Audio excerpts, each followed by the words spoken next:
BJP தான் உங்களை இயக்குது அப்படின்னு ஒரு உங்கள் கட்சியில் சார்ந்தவர்கள் இல்லை என்றை பொறுத்தவரையிலும் நாங்கள் 6 பேர் சென்றோம்.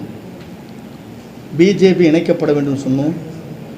வெளியேற்றவில்லை, மீண்டும் நம் கழகத்தில் இணைக்கப்பட வேண்டும் என்று சொல்லி அங்கே என்ன நடைபெற்றது என்பது நான் வெளியே சொல்ல விரும்பவில்லை.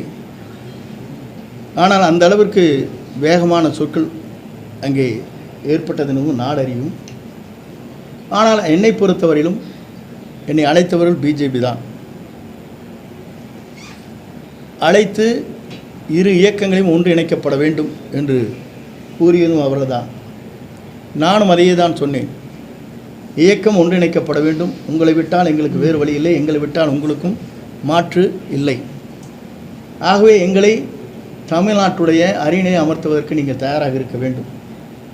2029 உங்களுக்கு உங்கள் தேவைகளை பூர்த்தி செய்வதற்கு மேலே இருக்கிற உயர்மட்டத்தை சார்ந்தவரோடு கலந்து பேசி அந்த முடிவுகளை மேற்கொள்ளலாம் என்று தான் சொன்னேனே தவிர என்னை வைத்து கொண்டு பிரிவினை நாடுவதற்காக அவர்கள் என்றைக்கும் அந்த வார்த்தையை சொல்லவில்லை.